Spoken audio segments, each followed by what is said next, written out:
జరిగిద్ది కదా.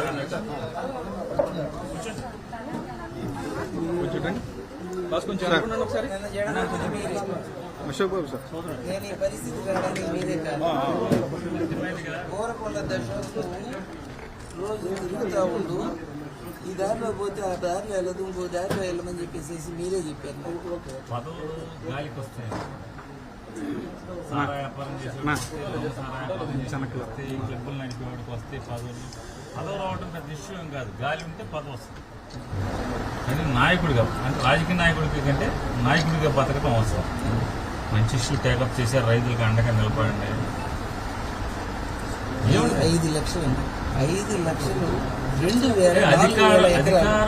అధికార మదంతో కళ్ళు పొరలు కమ్మినప్పుడు ఉంటుంది.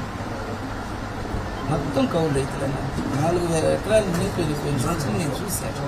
మామూలుగా అయితే గవర్నమెంట్ దగ్గర డబ్బులు లేకపోయినా ఎమ్మెల్యే కూడా అటు సొంత డబ్బుల నుంచి చేయించాలి.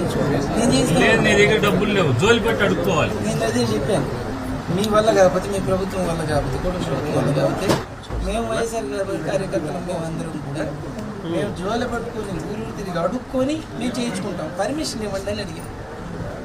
మేము దిగితే మీరు కేసులు పెడతారు, మాకు పర్మిషన్ ఇవ్వండి, మేము రైతులను కాపాడుకుంటామని చెప్పేసి అది కూడా చేయలేదు. 4 గంటలు 10 గంటలు పెడతామన్నారు, 4 గంటలు పెట్టేసేసి నేను మొత్తం చేయమన్నా. కొద్దిగా ఇటుగా ఆనందబాబు గారు చూసి వాళ్ళు వైఎస్ఆర్సీపీ వాళ్ళు నిలబడి చేయించేది, దీన్ని ఆపేసేయండి, అసలు చేయడానికి లేదని వాళ్ళకి ఇన్స్ట్రక్షన్స్ ఇచ్చి ఆపేసారు.